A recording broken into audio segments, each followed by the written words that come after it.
Dracula by Bram Stoker. Chapter 9.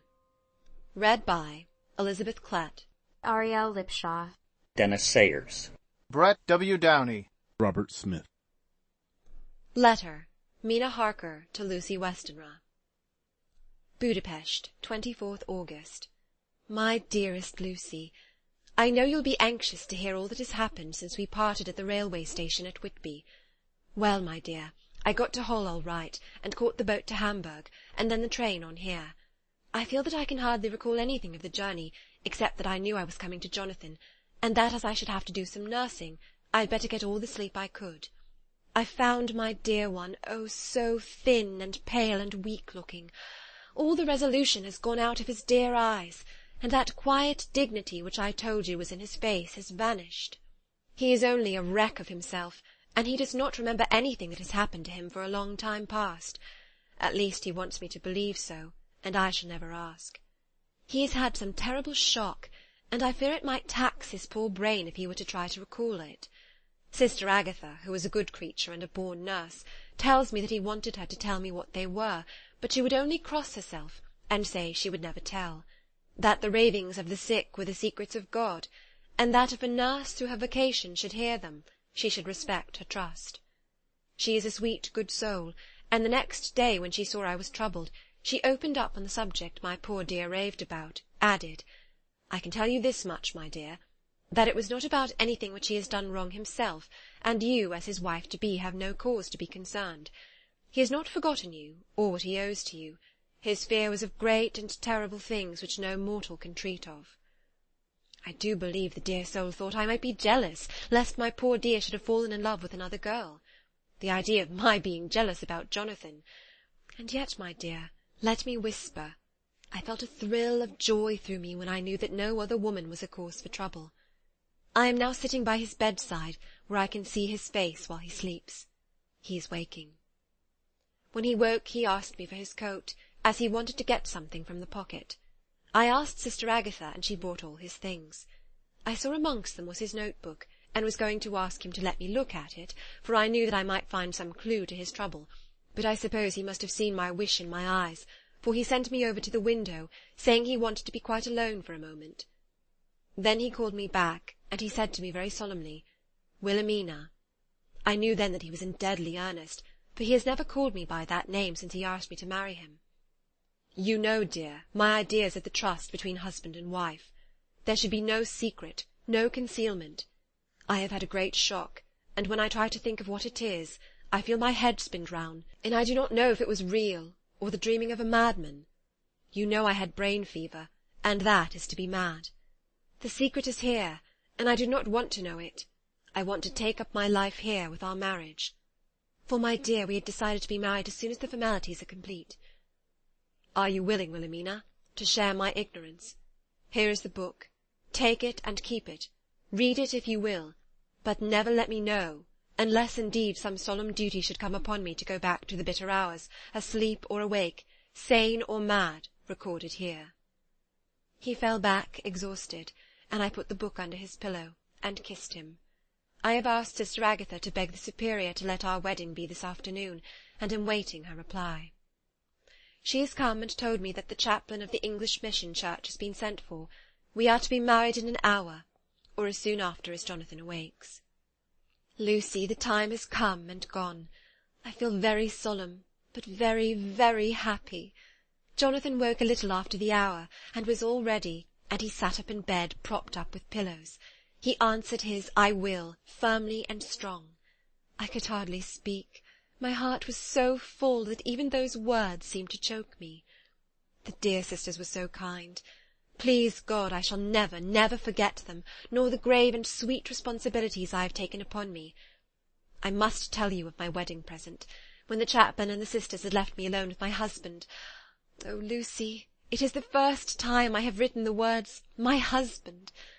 Left me alone with my husband, I took the book from under his pillow, and wrapped it up in white paper, and tied it with a little bit of pale blue ribbon which was around my neck, and sealed it over the knot with sealing wax, and for my seal I used my wedding ring.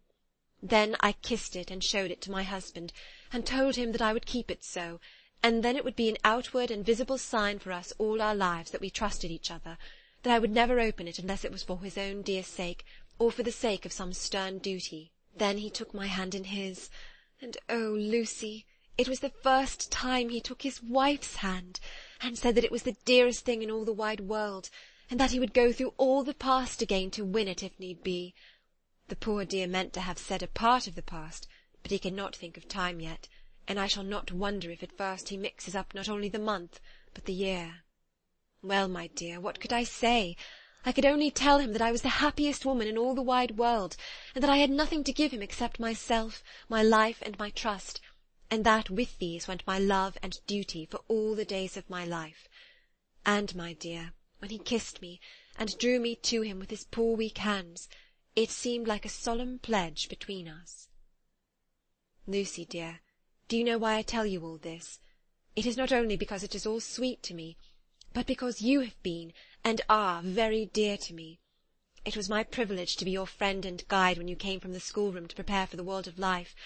I want you to see now, and with the eyes of a very happy wife, whither duty has led me, so that in your own married life you too may be all happy as I am.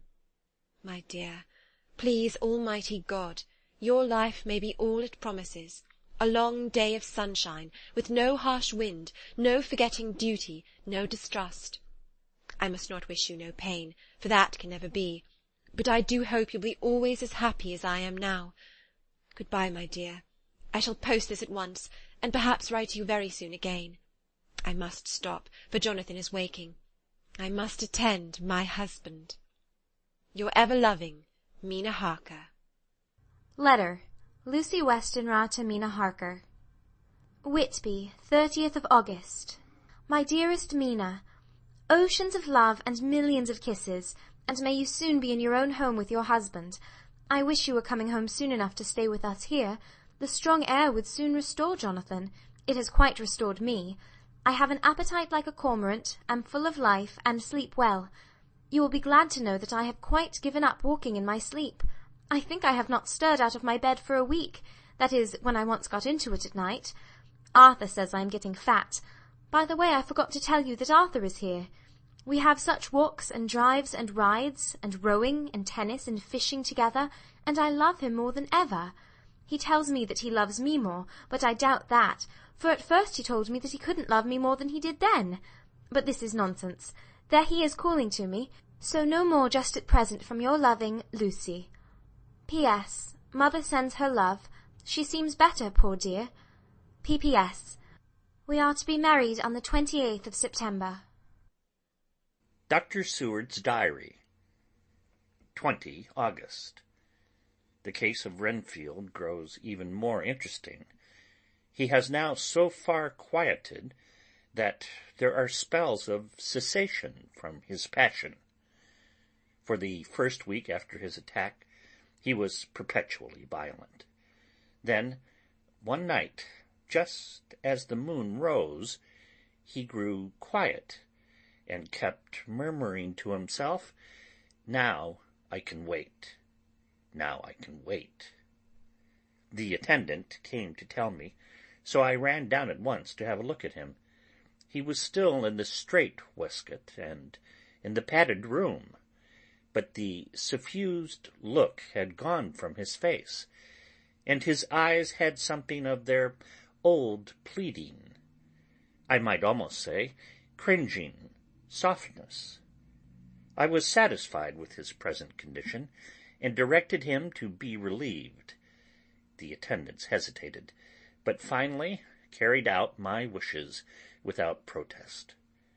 It was a strange thing that the patient had humour enough to see their distrust, for, coming close to me, he said in a whisper, all the while looking furtively at them, "They think I could hurt you. Fancy me hurting you, the fools." It was soothing, somehow, to the feelings to find myself disassociated, even in the mind of this poor madman, from the others, but, all the same, I do not follow his thought. Am I to take it that I have anything in common with him? so that we are, as it were, to stand together? Or has he to gain from me some good so stupendous that my well-being is needful to him? I must find out later on. Tonight he will not speak. Even the offer of a kitten, or even a full-grown cat, will not tempt him. He will only say, "I don't take any stock in cats. I have more to think of now, and I can wait. I can wait." After a while I left him. The attendant tells me that he was quiet until just before dawn, and then that he began to get uneasy, and at length violent, until at last he fell into a paroxysm which exhausted him so that he swooned into a sort of coma. 3 nights has the same thing happened, violent all day, then quiet from moonrise to sunrise. I wish I could get some clue to the cause. It would almost seem as if there was some influence which came and went. Happy thought! We shall tonight play sane wits against mad ones. He escaped before without our help. Tonight he shall escape with it. We shall give him a chance, and have the men ready to follow in case they are required. 23 August. Quote, "The expected always happens." Close quote. How well Disraeli knew life. Our bird, when he found the cage open, would not fly, so all our subtle arrangements were for naught. At any rate, we have proved one thing, that the spells of quietness last a reasonable time. We shall in future be able to ease his bonds for a few hours each day.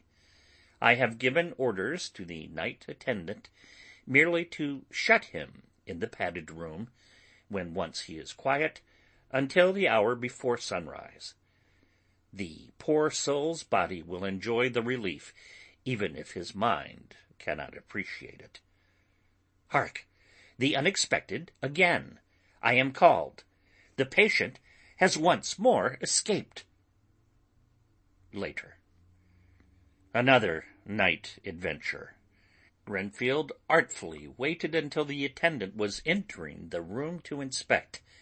Then he dashed out past him and flew down the passage. I sent word for the attendants to follow.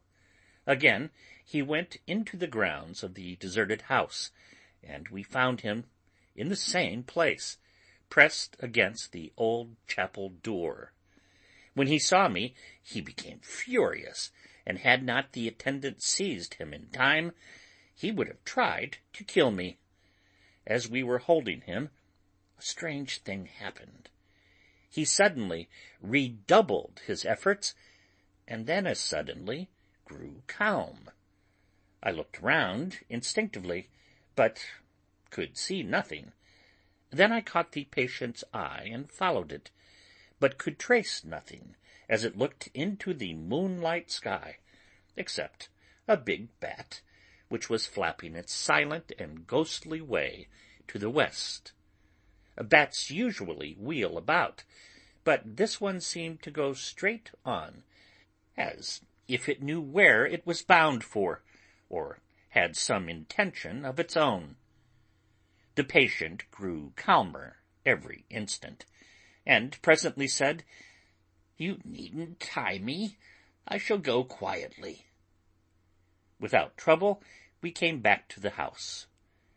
I feel there is something ominous in his calm, and shall not forget this night. Lucy Westenra's Diary. Hillingham, 24th of August. I must imitate Mina and keep writing things down. Then we can have long talks when we do meet. I wonder when it will be. I wish she were with me again, for I feel so unhappy. Last night I seemed to be dreaming again just as I was at Whitby. Perhaps it is the change of air, or getting home again. It is all dark and horrid to me, for I can remember nothing. but I am full of vague fear, and I feel so weak and worn out. When Arthur came to lunch he looked quite grieved when he saw me, and I hadn't the spirit to try to be cheerful. I wonder if I could sleep in Mother's room tonight. I shall make an excuse to try. 25th of August. Another bad night. Mother did not seem to take to my proposal. She seems not too well herself, and doubtless she fears to worry me. I tried to keep awake, and succeeded for a while, but when the clock struck 12 it waked me from a doze, so I must have been falling asleep. There was a sort of scratching or flapping at the window, but I did not mind it, and as I remember no more, I suppose I must have fallen asleep. More bad dreams. I wish I could remember them. This morning I am horribly weak. My face is ghastly pale, and my throat pains me. It must be something wrong with my lungs, for I don't seem to be getting air enough. I shall try to cheer up when Arthur comes, or else I know he will be miserable to see me so. Letter. Arthur to Dr. Seward. Albemarle Hotel, 31 August. My dear Jack, I want you to do me a favor. Lucy is ill. That is, she has no special disease, but she looks awful and is getting worse every day. I have asked her if there is any cause. I not dare to ask her mother, for to disturb the poor lady's mind about her daughter in her present state of health would be fatal. Mrs. Westenra has confided to me that her doom is spoken, disease of the heart, though poor Lucy does not know it yet. I am sure that there is something preying on my dear girl's mind. I am almost distracted when I think of her. To look at her gives me a pang. I told her I should ask you to see her, and though she demurred at first, I know why, old fellow, she finally consented. It will be a painful task for you, I know, old friend, but it is for her sake, and I must not hesitate to ask, or you to act. You are to come at lunch at Hillingham tomorrow, 2 o'clock, so as not to arouse any suspicion in Mrs. Westenra. And after lunch Lucy will take an opportunity of being alone with you. I am filled with anxiety, and want to consult with you alone as soon as I can after you have seen her. Do not fail. Arthur. Telegram. Arthur Holmwood to Seward. 1 September. Am summoned to see my father, who is worse. Am writing. Write me fully by tonight's post to Ring. Wire me if necessary. Letter from Dr. Seward to Arthur Holmwood. 2 September. My dear old fellow, with regard to Miss Westenra's health, I hasten to let you know at once that in my opinion there is not any functional disturbance or any malady that I know of. At the same time, I am not by any means satisfied with her appearance. She is woefully different from what she was when I saw her last. Of course, you must bear in mind that I did not have full opportunity of examination, such as I should wish. Our very friendship makes a little difficulty, which not even medical science or custom can bridge over. I had better tell you exactly what happened, leaving you to draw, in a measure, your own conclusions. I shall then say what I have done, and propose doing. I found Miss Westenra in seemingly gay spirits. Her mother was present, and in a few seconds I made up my mind that she was trying all she knew to mislead her mother and prevent her from being anxious. I have no doubt she guesses, if she does not know, what need of caution there is. We lunched alone, and as we all exerted ourselves to be cheerful, we got, as some kind of reward for our labours, some real cheerfulness amongst us. Then Mrs. Westenra went to lie down, and Lucy was left with me.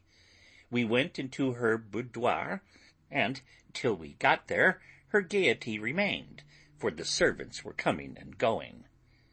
As soon as the door was closed, however, the mask fell from her face, and she sank down into a chair with a great sigh, and hid her eyes with her hand.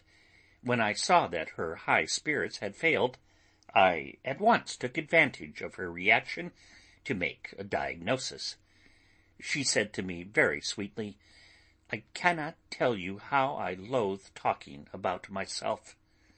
I reminded her that a doctor's confidence was sacred, but that you were grievously anxious about her. She caught on to my meaning at once, and settled that matter in a word. Tell Arthur everything you choose. I do not care for myself, but for him. So I am quite free. I could easily see that she was somewhat bloodless, but I could not see the usual anemic signs, and by the chance I was able to test the actual quality of her blood, for in opening a window which was stiff, a cord gave way, and she cut her hand slightly with broken glass. It was a slight matter in itself, but it gave me an evident chance, and I secured a few drops of the blood and have analyzed them. The qualitative analysis give a quite normal condition, and shows, I should infer, in itself a vigorous state of health. In other physical matters, I was quite satisfied that there is no need for anxiety, but as there must be a cause somewhere, I have come to the conclusion that it must be something mental. She complains of difficulty breathing satisfactorily at times, and of heavy, lethargic sleep, with dreams that frighten her, but regarding which she can remember nothing. She says that as a child she used to walk in her sleep, and that when in Whitby the habit came back, and that once she walked out in the night and went to East Cliff, where Miss Murray found her, but she assures me that, of late, the habit has not returned. I am in doubt, and so have done the best thing I know of. I have written to my old friend and master, Professor Van Helsing of Amsterdam, who knows as much about obscure diseases as anyone in the world. I have asked him to come over, and as you told me that all things were to be at your charge, I have mentioned to him who you are, and your relations to Miss Westenra. This, my dear fellow, is in obedience to your wishes, for I am only too proud and happy to do anything I can for her. Van Helsing would, I know, do anything for me for a personal reason, so no matter on what ground he comes, we must accept his wishes. He is a seemingly arbitrary man. This is because he knows what he is talking about better than anyone else. He is a philosopher and a metaphysician, and one of the most advanced scientists of his day, and he has, I believe, an absolutely open mind. This, with an iron nerve, a temper of the ice brook, and indomitable resolution, self-command, and toleration exalted from virtues to blessings, and the kindliest and truest heart that beats. These form his equipment for the noble work that he is doing for mankind, work both in theory and practice, for his views are as wide as his all-embracing sympathy. I tell you these facts that you may know why I have such confidence in him.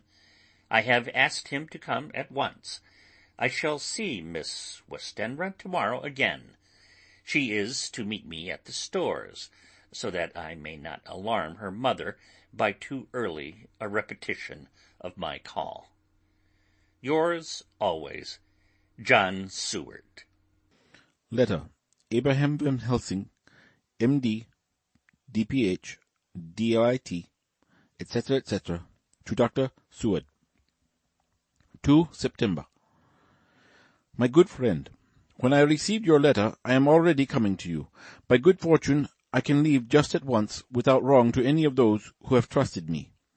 Were fortune other, then it were bad for those who have trusted, for I come to my friend when he called me to aid those he holds dear. Tell your friend that when that time you sucked from my wound so swiftly, the poison of the gangrene from that knife that our other friend, too nervous, let slip, you did more for him when he wants my aids, and you call for them than all his great fortune could do. But it is pleasure added to do for him, your friend. It is to you that I come. Have near hand, and please it so arrange, that we may see the young lady not too late on tomorrow, for it is likely that I may have to return here that night. But if need be, I shall come again in 3 days, and stay longer if it must. Till then, good-bye, my friend John. Van Helsing. Letter, Dr. Seward to Honourable Arthur Holmwood. 3 September. My dear Art, Van Helsing has come and gone. He came on with me to Hillingham, and found that, by Lucy's discretion, her mother was lunching out, so that we were alone with her. Van Helsing made a very careful examination of the patient. He is to report to me, and I shall advise you, for of course I was not present all the time. He is, I fear, much concerned, but says he must think. When I told him of our friendship, and how you trust to me in the matter, he said, "You must tell him all you think. Tell him what I think, if you can guess it, if you will. Nay, I am not jesting. This is no jest, but life and death, perhaps more." I asked what he meant by that, for he was very serious. This was when we had come back to town, and he was having a cup of tea before starting on his return to Amsterdam. He would not give me any further clue.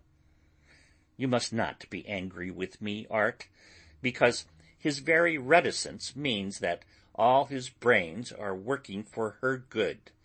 He will speak plainly enough when the time comes, to be sure. So I told him I would simply write an account of our visit, just as if I were doing a descriptive special article for the Daily Telegraph. He seemed not to notice, but remarked that the smuts of London were not quite so bad as they used to be when he was a student here. I am to get his report tomorrow, if he can possibly make it. In any case, I am to have a letter. Well, as to the visit, Lucy was more cheerful than on the day I first saw her, and certainly looked better. She had lost something of the ghastly look that so upset you, and her breathing was normal. She was very sweet to the professor, as she always is, and tried to make him feel at ease, though I could see the poor girl was making a hard struggle for it. I believe Van Helsing saw it too, for I saw the quick look under his bushy brows that I knew of old. Then he began to chat of all things except ourselves and diseases, and with such an infinite geniality that I could see poor Lucy's pretence of animation merge into reality. Then, without any seeming change, he brought the conversation gently round to his visit, and suavely said, "My dear young miss, I have the so great pleasure because you are so much beloved. That is much, my dear, even were there that which I do not see. They told me you were down in the spirit, and that you were of a ghastly pale. To them I say, poof!" And he snapped his fingers at me and went on. "But you and I shall show them how wrong they are. How can he," and he pointed at me with the same look and gesture as that with which he pointed me out in his class, on, or rather after, a particular occasion which he never fails to remind me of, how can he know anything of a young lady? He has his madmen to play with, and to bring them back to happiness, and to those that love them. It is much to do, and oh, but there are rewards in that we can bestow such happiness. But the young ladies? He has no wife nor daughter, and the young do not tell themselves to the young, but to the old like me, who have known so many sorrows and the causes of them. So, my dear, we will send him away to smoke the cigarette in the garden, whiles you and I have little talk all to ourselves." I took the hint, and strolled about, and presently the professor came to the window and called me in. He looked grave, but said, "I have made careful examination, but there is no functional cause. With you I agree that there has been much blood lost. It has been, but is not. But the conditions of her are in no way anemic. I have asked her to send me her maid, that I may ask just one or two questions, that so I may not chance to miss nothing. I know well what she will say, and yet there is cause. There is always cause for everything. I must go back home and think. You must send me the telegram every day, and if there be cause, I shall come again. The disease, for not to be well is a disease, interests me, and the sweet young dear, she interests me too. She charm me, and for her, if not for you or disease, I come."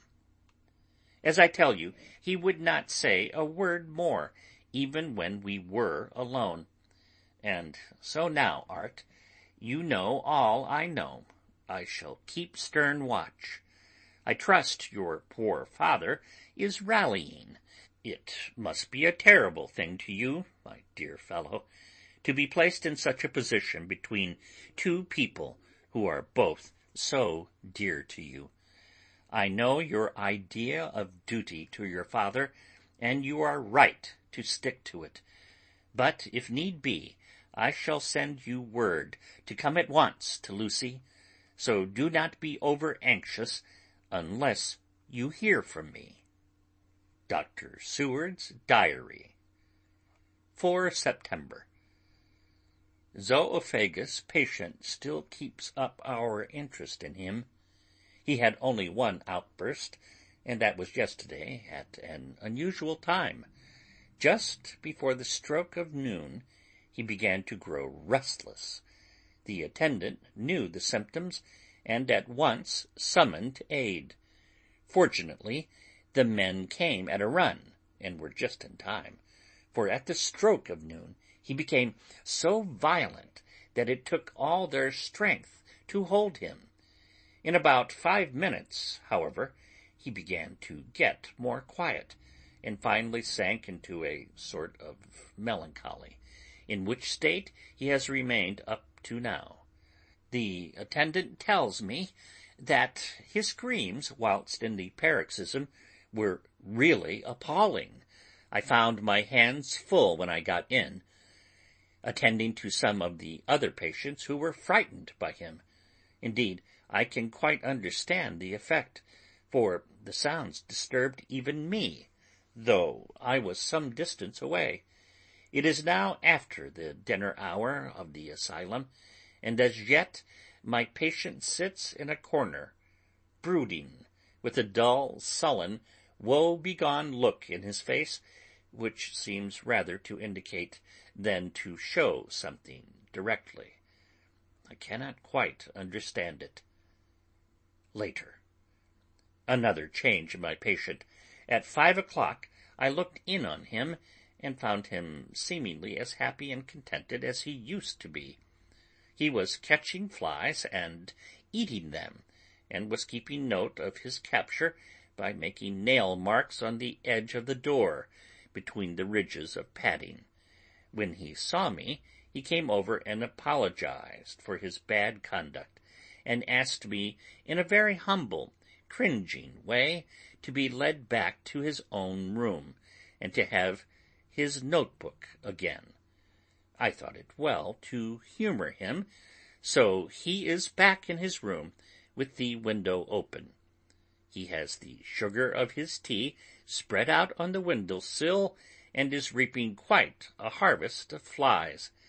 He is not now eating them, but putting them into a box, as of old, and is already examining the corners of his room to find a spider. I tried to get him to talk about the past few days, for any clue to his thoughts would be of immense help to me, but he would not rise. For a moment or two he looked very sad, and said in a sort of far-away voice, as though saying it rather to himself than to me, "All over, all over. He has deserted me. No hope for me now, unless I do it myself." Then, suddenly, turning to me in a resolute way, he said, "Doctor, won't you be very good to me, and let me have a little more sugar? I think it would be very good for me." "And the flies?" I said. "Yes, the flies like it too, and I like the flies. Therefore I like it." And there are people who know so little as to think that madmen do not argue. I procured him a double supply, and left him as happy a man as, I suppose, any in the world. I wish I could fathom his mind. Midnight. Another change in him. I had been to see Miss Westenra, whom I found much better, and had just returned, and was standing at our own gate looking at the sunset, when once more I heard him yelling. As his room is on this side of the house, I could hear it better than in the morning. It was a shock to me to turn from the wonderful smoky beauty of a sunset over London, with its lurid lights and inky shadows, and all the marvellous tints that come on foul clouds, even as on foul water, and to realize all the grim sternness of my own cold stone building, with its wealth of breathing misery, and my own desolate heart to endure it all. I reached him just as the sun was going down, and from his window saw the red disk sink. As it sank, he became less and less frenzied, and just as it dipped, he slid from the hands that held him, an inert mass on the floor. It is wonderful, however, what intellectual recuperative power lunatics have, for within a few minutes he stood up quite calmly and looked around him. I signalled to the attendants not to hold him, for I was anxious to see what he would do. He went straight over to the window and brushed out the crumbs of sugar. Then he took his fly-box and emptied it outside, and threw away the box. Then he shut the window, and crossing over, sat down on his bed. All this surprised me, so I asked him, "Are you going to keep flies any more?" "No," said he, "I am sick of all that rubbish." He certainly is a wonderfully interesting study. I wish I could get some glimpse of his mind, or of the cause of his sudden passion. Stop! There may be a clue after all, if we can find why today his paroxysms came on at high noon and at sunset. Can it be that there is a malign influence of the sun at periods which affects certain natures, as at times the moon does others? We shall see. Telegram, Seward, London, to Van Helsing, Amsterdam. 4 September. Patient still better today. Telegram, Seward, London, to Van Helsing, Amsterdam. 5 September. Patient greatly improved. Good appetite, sleeps naturally, good spirits, color coming back. Telegram, Seward, London to Van Helsing, Amsterdam, 6 September. Terrible change for the worse. Come at once. Do not lose an hour. I hold over telegram to Holmwood till have seen you. Chapter 10. Read by Dennis Sayers. Ariel Lipshaw. Letter, Dr. Seward to Honorable Arthur Holmwood. 6 September. My dear Art, my news today is not so good. Lucy this morning had gone back a bit. There is, however, one good thing which has arisen from it. Mrs. Westenra was, naturally, anxious concerning Lucy, and has consulted me professionally about her. I took advantage of the opportunity, and told her that my old master, Van Helsing, the great specialist, was coming to stay with me, and that I would put her in his charge conjointly with myself. So now we can come and go without alarming her unduly, for a shock to her would mean sudden death, and this, in Lucy's weak condition, might be disastrous to her. We are hedged in with difficulties, all of us, my poor fellow, but, please God, we shall come through them all right. If any need, I shall write, so that if you do not hear from me, take it for granted that I am simply waiting for news. In haste, yours ever, John Seward. Dr. Seward's Diary, 7 September. The first thing Van Helsing said to me when we met at Liverpool Street was, "Have you said anything to our young friend, to lover of her?" "No," I said.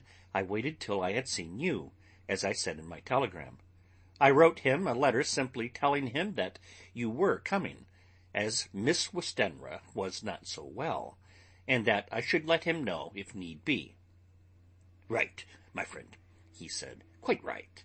Better he not know as yet. Perhaps he will never know. I pray so, but if it be needed, then he shall know all. And, my good friend John, let me caution you. You deal with madmen. All men are mad in some way or the other, and inasmuch as you deal discreetly with your madmen, so deal with God's madmen too, the rest of the world. You tell not your madmen what you do, nor why you do it. You tell them not what you think. So you shall keep knowledge in its place, where it may rest, where it may gather its kind around it, and breed. You and I shall keep as yet what we know here, and here," he touched me on the heart and on the forehead, and then touched himself the same way. "I have for myself thoughts at the present. Later I shall unfold to you." "Why not now?" I asked. "It may do some good. We may arrive at some decision." He looked at me and said, "My friend John, when the corn is grown, even before it has ripened, while the milk of its mother earth is in him, and the sunshine has not yet begun to paint him with his gold, the husbandman he pull the ear and rub him between his rough hands, and blow away the green chaff, and say to you, 'Look, he's good corn. He will make a good crop when the time comes.'" I did not see the application, and told him so. For reply he reached over and took my ear in his hand and pulled it playfully, as he used long ago to do at lectures, and said, "The good husbandman tell you so then, because he knows, but not till then. But you do not find the good husbandman dig up his planted corn to see if he grow. That is for the children who play at husbandry, and not for those who take it as of the work of their life. See you now, friend John, I have sown my corn, and nature has her work to do in making it sprout, if he sprout at all. There's some promise, and I wait till the ear begins to swell." He broke off, for he evidently saw that I understood. Then he went on gravely. "You were always a careful student, and your case-book was ever more full than the rest, and I trust that good habit have not fail. Remember, my friend, that knowledge is stronger than memory, and we should not trust the weaker. Even if you have not kept the good practice, let me tell you that this case of our dear Miss is one that may be, mind, I say may be, of such interest to us and others that all the rest may not make him kick the beam, as your people say. Take then good note of it. Nothing is too small. I counsel you, put down in record even your doubts and surmises. Hereafter it may be of interest to you to see how true you guess. We learn from failure, not from success." When I described Lucy's symptoms, the same as before, but infinitely more marked, he looked very grave, but said nothing. He took with him a bag in which were many instruments and drugs, the ghastly paraphernalia of our beneficial trade, as he once called, in one of his lectures, the equipment of a professor of the healing craft. When we were shown in, Mrs. Westenra met us. She was alarmed, but not nearly so much as I expected to find her. Nature, in one of her beneficent moods, has ordained that even death has some antidote to its own terrors. Here, in a case where any shock may prove fatal, matters are so ordered that, from some cause or other, the things, not personal, even the terrible change in her daughter, to whom she is so attached, do not seem to reach her. It is something like the way Dame Nature gathers round a foreign body an envelope of some insensitive tissue, which can protect from evil that which it would otherwise harm by contact. If this be an ordered selfishness, then we should pause before we condemn anyone for the vice of egoism, for there may be deeper root for its causes than we have knowledge of. I used my knowledge of this phase of spiritual pathology, and set down a rule that she should not be present with Lucy, or think of her illness more than was absolutely required.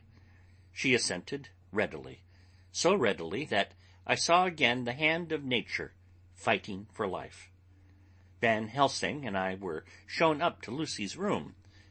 If I was shocked when I saw her yesterday, I was horrified when I saw her today. She was ghastly, chalkily pale. The red seems to have gone even from her lips and gums, and the bones of her face stood out prominently. Her breathing was painful to see or hear. Van Helsing's face grew set as marble, and his eyebrows converged till they almost touched over his nose. Lucy lay motionless, and did not seem to have strength to speak, so for a while we were all silent. Then Van Helsing beckoned to me, and we went gently out of the room. The instant we had closed the door, he stepped quickly along the passage to the next door, which was open. Then he pulled me quickly in with him, and closed the door. "My God," he said, "this is dreadful. There is no time to be lost. She will die for sheer want of blood to keep the heart's action as it should be. There must be a transfusion of blood at once. Is it you or me?" I am stronger and younger, Professor. It must be me. Then get ready at once. I will bring up my bag. I am prepared. I went downstairs with him, and as we were going, there was a knock at the hall door. When we reached the hall, the maid had just opened the door, and Arthur was stepping quickly in. He rushed up to me, saying in an eager whisper, "Jack, I was so anxious. I read between the lines of your letter, and have been in an agony. The dad was better, so I ran down here to see for myself. Is not that gentleman Dr. Van Helsing? I am so thankful to you, sir, for coming." When first the professor's eye had lit upon him, he had been angry at his interruption at such a time. But now, as he took in his stalwart proportions, and recognized the strong young manhood which seemed to emanate from him, his eyes gleamed. Without a pause, he said to him, as he held out his hand, "Sir, you have come in time. You are the lover of our dear miss. She is bad, very, very bad. Nay, my child, do not go like that," for he suddenly grew pale and sat down in a chair almost fainting. "You are to help her. You can do more than any that live, and your courage is your best help." "What can I do?" asked Arthur hoarsely. "Tell me, and I shall do it. My life is hers, and I would give the last drop of blood in my body for her." The professor has a strongly humorous side, and I could from old knowledge detect a trace of its origin in his answer.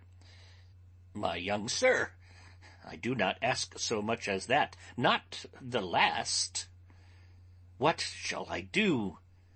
There was fire in his eyes, and his open nostrils quivered with intent. Van Helsing slapped him on the shoulder. "Come," he said. "You are a man, and it is a man we want.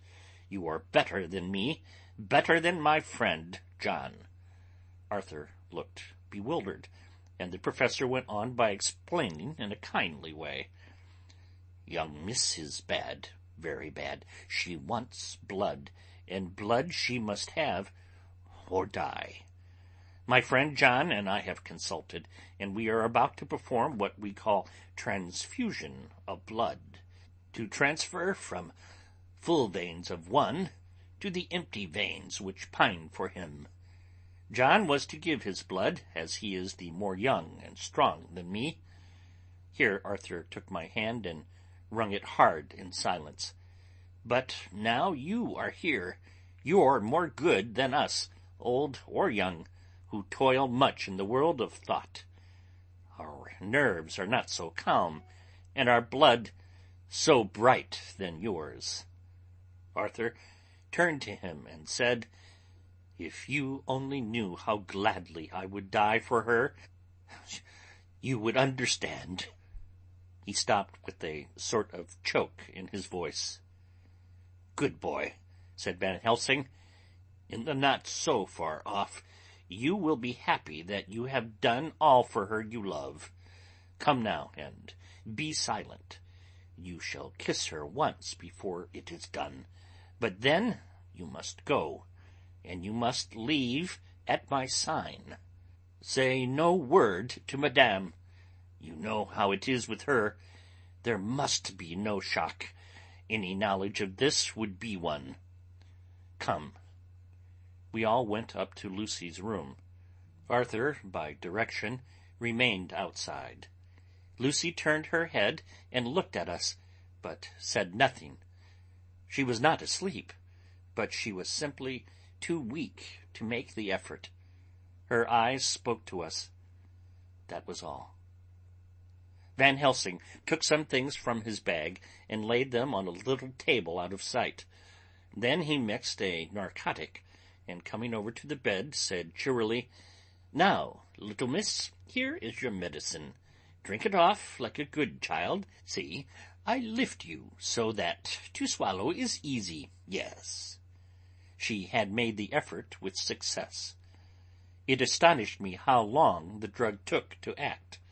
This, in fact, marked the extent of her weakness. The time seemed endless until sleep began to flicker in her eyelids. At last, however, the narcotic began to manifest its potency, and she fell into a deep sleep. When the professor was satisfied, he called Arthur into the room and bade him strip off his coat. And then he said, "You may take that one little kiss whiles I bring over the table. Friend John, help to me." So neither of us looked whilst he bent over her. Van Helsing, turning to me, said, "He is so young and strong, and of blood so pure, that we need not defibrinate it."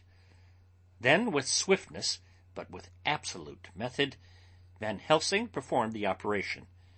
As the transfusion went on, something like life seemed to come back to poor Lucy's cheeks, and through Arthur's growing pallor the joy of his face seemed absolutely to shine. After a while I began to grow anxious, for the loss of blood was telling on Arthur, strong man as he was. It gave me an idea of what a terrible strain Lucy's system must have undergone, that what weakened Arthur only partially restored her. But the professor's face was set, and he stood watch in hand, and with his eyes fixed now on the patient and now on Arthur. I could hear my own heart beat. Presently he said in a soft voice, "Do not stir an instant. It is enough. You attend him. I will look to her."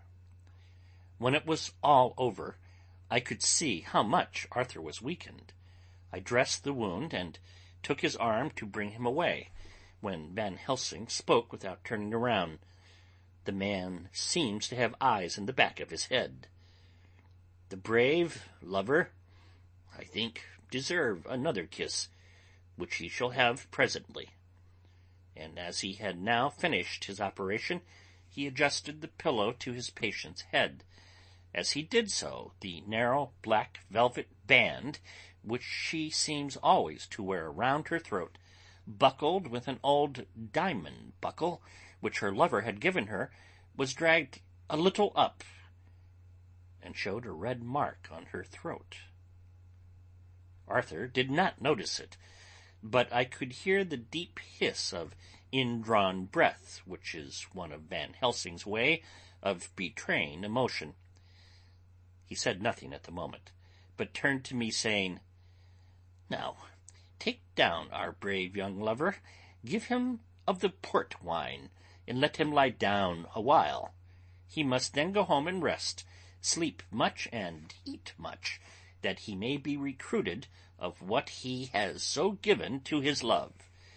He must not stay here. Hold a moment. I may take it, sir, you are anxious of the result. Then bring it with you, that in all ways the operation is successful. You have saved her life this time, and you can go home and rest easy in mind that all that can be is. I shall tell her all when she is well. She shall love you none the less for what you have done. Goodbye." When Arthur had gone, I went back to the room. Lucy was sleeping gently, but her breathing was stronger. I could see the counterpane move as her breast heaved. By the bedside sat Van Helsing, looking at her intently. The velvet band again covered the red mark.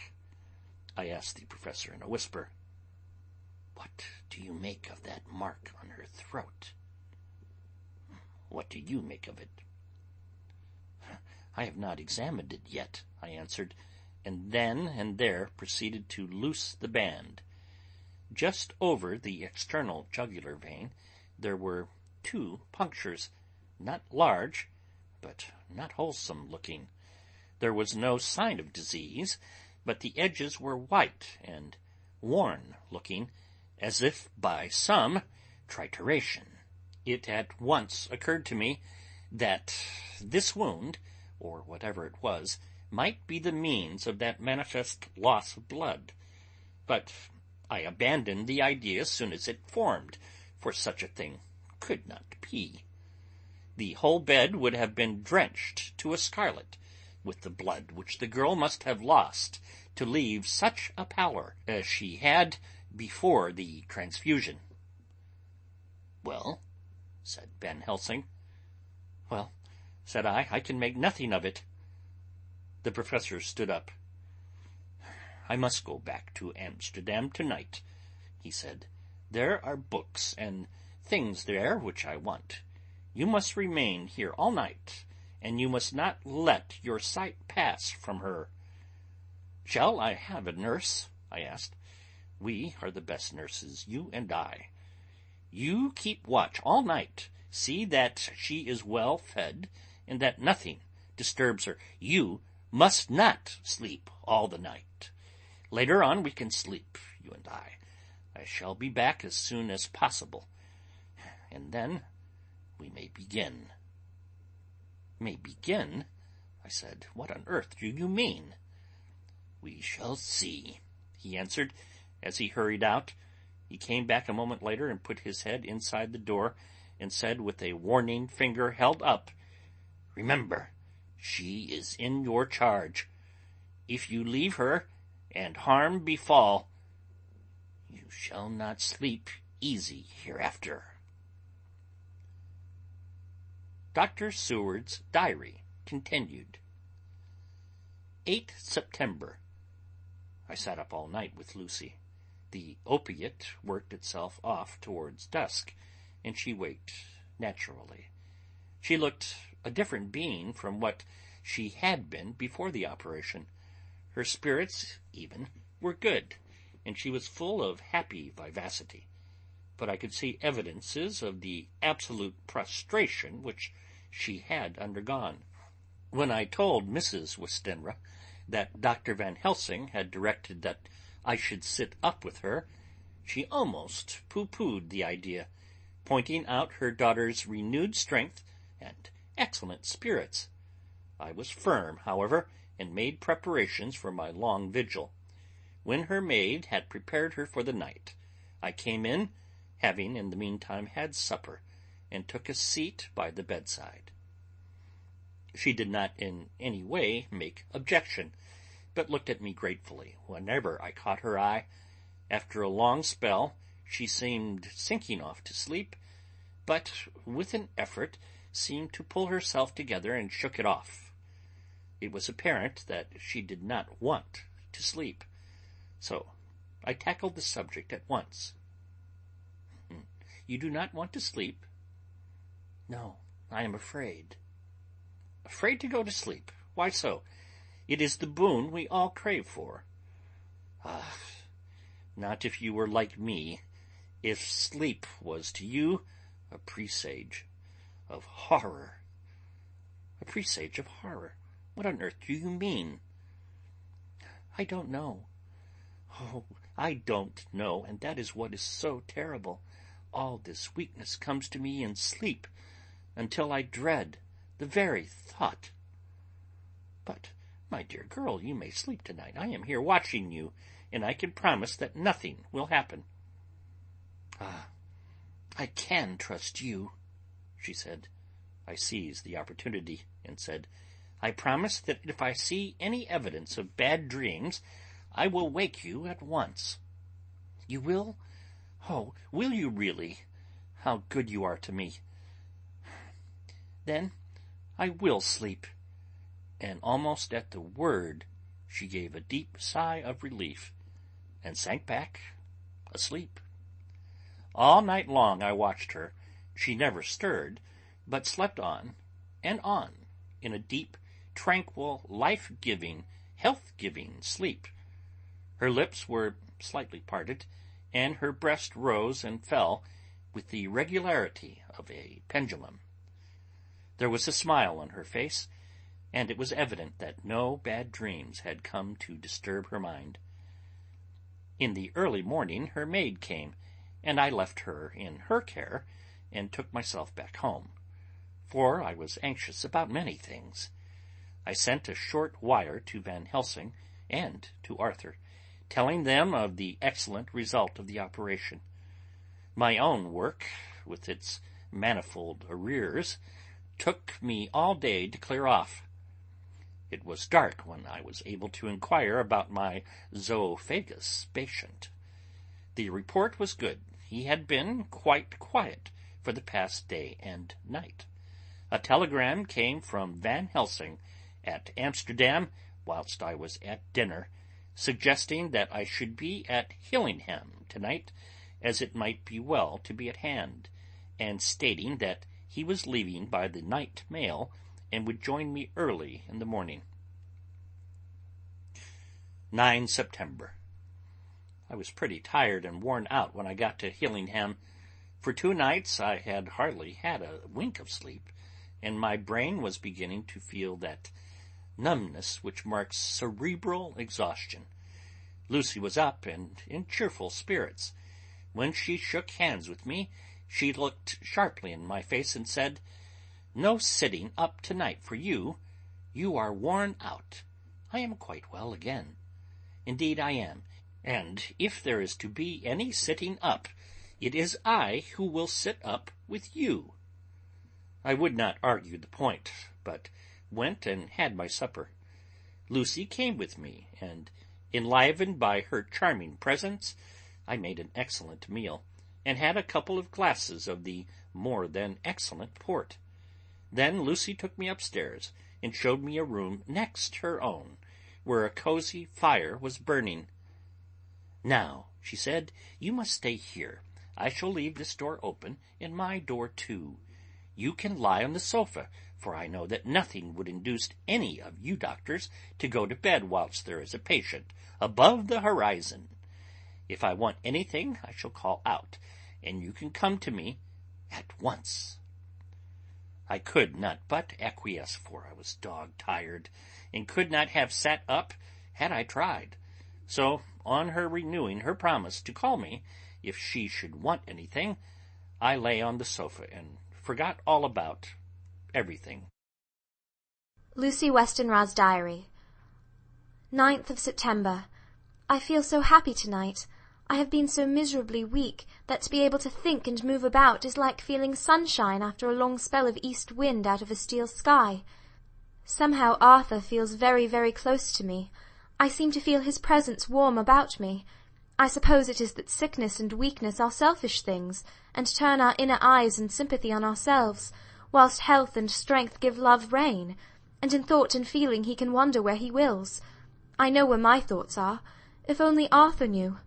My dear, your ears must tingle as you sleep, as mine do waking. Oh, the blissful rest of last night!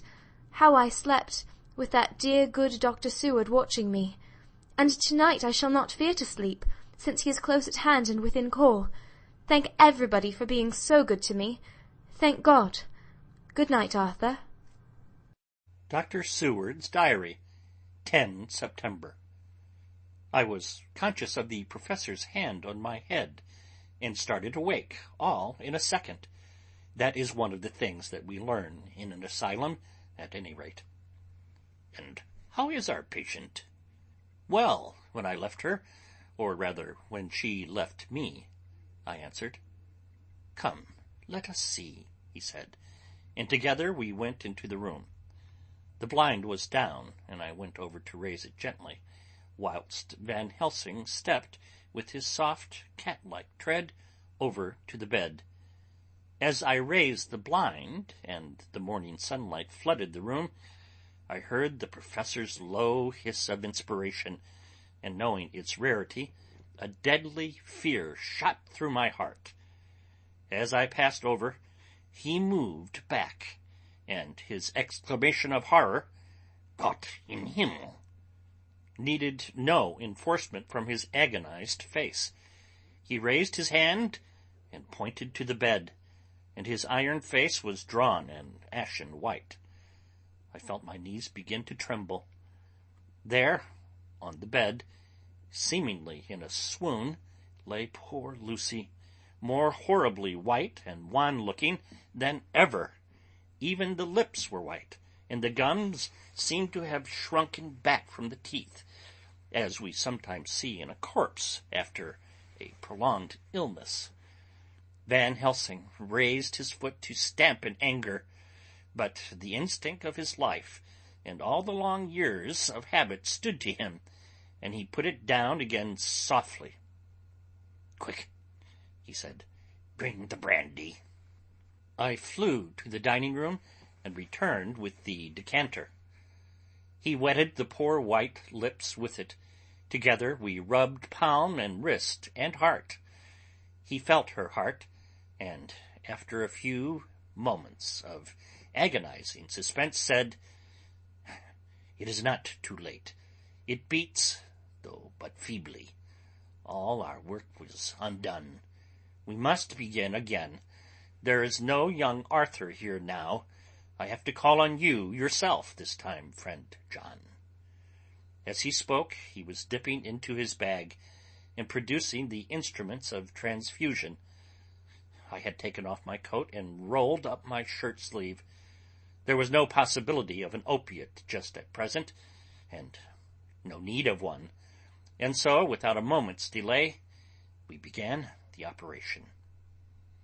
After a time, it did not seem a short time either, for the draining away of one's blood, no matter how willingly it be given, is a terrible feeling. Van Helsing held up a warning finger.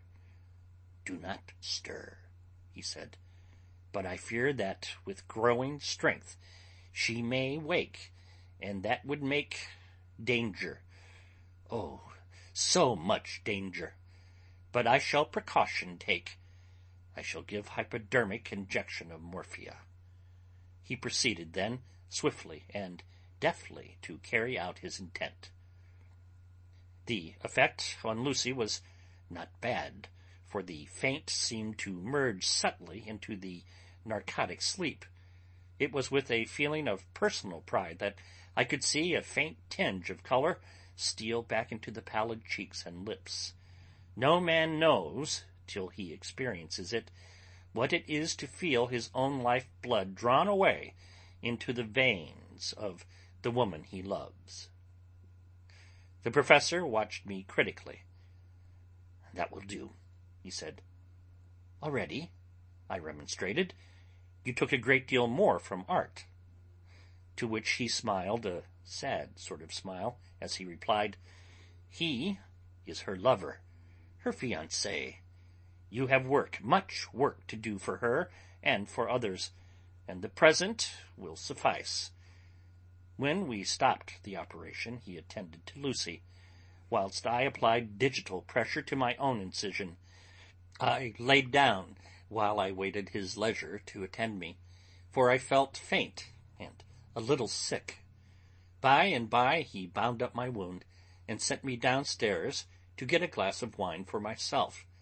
As I was leaving the room, he came after me, and half whispered, "Mind, nothing must be said of this. If our young lover should turn up unexpected, as before, no word to him. It would at once frighten him, and enjealous him too. There must be none. So." When I came back, he looked at me carefully, and then said, "You are not much the worst. Go into the room, and lie on your sofa, and rest a while, then have much breakfast, and come here to me." I followed out his orders, for I knew how right and wise they were. I had done my part, and now my next duty was to keep up my strength. I felt very weak, and in the weakness lost something of the amazement at what had occurred. I fell asleep on the sofa, however, wondering over and over again how Lucy had made such a retrograde movement, and how she could have been drained of so much blood, with no sign anywhere to show for it. I think I must have continued my wonder in my dreams, for, sleeping and waking, my thoughts always came back to the little punctures in her throat, and the ragged, exhausted appearance of their edges, tiny though they were. Lucy slept well into the day, and when she woke she was fairly well and strong, though not nearly so much as the day before. When Van Helsing had seen her, he went out for a walk, leaving me in charge, with strict injunctions that I was not to leave her for a moment. I could hear his voice in the hall, asking the way to the nearest telegraph office. Lucy chatted with me freely, and seemed quite unconscious that anything had happened. I tried to keep her amused and interested. When her mother came up to see her, she did not seem to notice any change whatever, but said to me gratefully, "We owe so much, Dr. Seward, for all you have done, but you really must take care not to overwork yourself. You are looking pale yourself. You want a wife to nurse and look after you a bit. That you do." As she spoke, Lucy turned crimson, though it was only momentarily, for her poor wasted veins could not stand for long an unwonted drain to the head. The reaction came in excessive pallor as she turned imploring eyes on me. I smiled and nodded, and laid my finger on my lips. With a sigh, she sank back amid her pillows. Van Helsing returned in a couple of hours, and presently said to me, "Now you go home, and eat much and drink enough. Make yourself strong. I stay here tonight, and I shall sit up with little miss myself. You and I must watch the case, and we must have none other to know. I have grave reasons. No, do not ask me. Think what you will.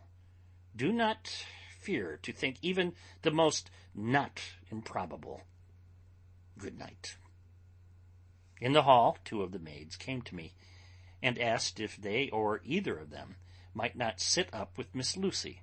They implored me to let them, and when I said it was Dr. Van Helsing's wish that either he or I should sit up, they asked me quite piteously to intercede with the foreign gentlemen. I was much touched by their kindness. Perhaps it is because I am weak at present, and perhaps because it was on Lucy's account that their devotion was manifested, for over and over again have I seen similar instances of woman's kindness. I got back here in time for a late dinner, went my rounds, all well, and set this down whilst waiting for sleep. It is coming. 11 September. This afternoon I went over to Hillingham, found Van Helsing in excellent spirits, and Lucy much better. Shortly after I had arrived, a big parcel from abroad came for the professor. He opened it with such impressment, assumed, of course, and showed a great bundle of white flowers. "These are for you, Miss Lucy," he said. "For me? Oh, Dr. Van Helsing." "Yes, my dear, but not for you to play with. These are medicines." Here Lucy made a wry face. "Nay, but they are not to take in a decoction or a nauseous form, so you need not snub that so charming a nose, or I shall point out to my friend Arthur what woes he may have to endure in seeing so much beauty that he loves so much distort. Aha, my pretty miss, that brings the nice nose all straight again. This is medicinal, but you do not know how. I put them in your window. I make pretty wreath, and hang them around your neck, so you sleep well. Oh yes, they, like the lotus flower, make your trouble forgotten. It smells so like the waters of Lethe, and of that fountain of youth that the conquistadores sought for in the Floridas, and find him all too late." Whilst he was speaking, Lucy had been examining the flowers and smelling them. Now she threw them down, with half laughter and half disgust. "Oh, Professor, I believe you are putting up a joke on me." Why, these flowers are only common garlic." To my surprise, Van Helsing rose up and said with all his sternness, his iron jaw set, and his eyebrows meeting, "No trifling with me. I never jest. There is grim purpose in what I do, and I warn you that you do not thwart me. Take care for the sake of others, if not for your own." Then, seeing poor Lucy scared, as she might well be, he went on more gently. "Oh, little miss, my dear, do not fear me. I only do for your good. But there is much virtue to you in those so common flowers. See, I place them myself in your room. I make myself the wreath that you are to wear. But hush! No telling to others that make so inquisitive questions. We must obey, and silence is part of obedience, and obedience is to bring you strong and well into loving arms that wait for you. Now, sit still a while. Come with me, my friend John, and you shall help me deck the room with my garlic, which is all the way from Haarlem, where my friend Vanderpool raise herb in his glass houses all the year. I had to telegraph yesterday, or they would not have been here." We went into the room, taking the flowers with us. The professor's actions were certainly odd, and not to be found in any pharmacopoeia that I had ever heard of. First he fastened up the windows and latched them securely. Next, taking a handful of the flowers, he rubbed them all over the sashes, as though to ensure that every whiff of air that might get in would be laden with the garlic smell. Then, with the wisp, he rubbed all over the jamb of the door, above, below, and at each side, and round the fireplace in the same way. It all seemed grotesque to me, and presently I said, "Well, Professor, I know you always have a reason for what you do, but this certainly puzzles me. It is well we have no skeptic here, or he would say that you were working some spell to keep out an evil spirit." "Perhaps I am," he answered quietly, as he began to make the wreath which Lucy was to wear round her neck.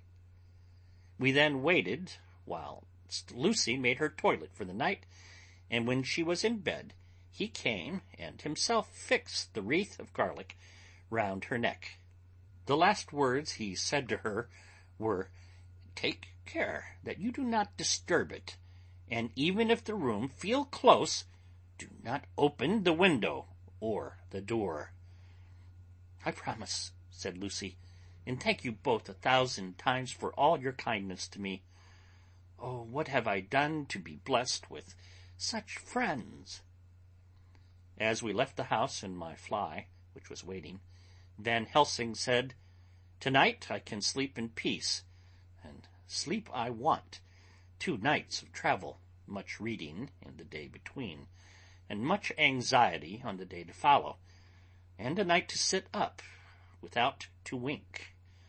Tomorrow in the morning early you call for me, and we come together to see our pretty miss, so much more strong for my spell which I have work.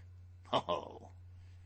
He seemed so confident that I, remembering my own confidence 2 nights before, and with the baneful result, felt awe and vague terror. It must have been my weakness that made me hesitate to tell it to my friend, but I felt it all the more, like unshed tears.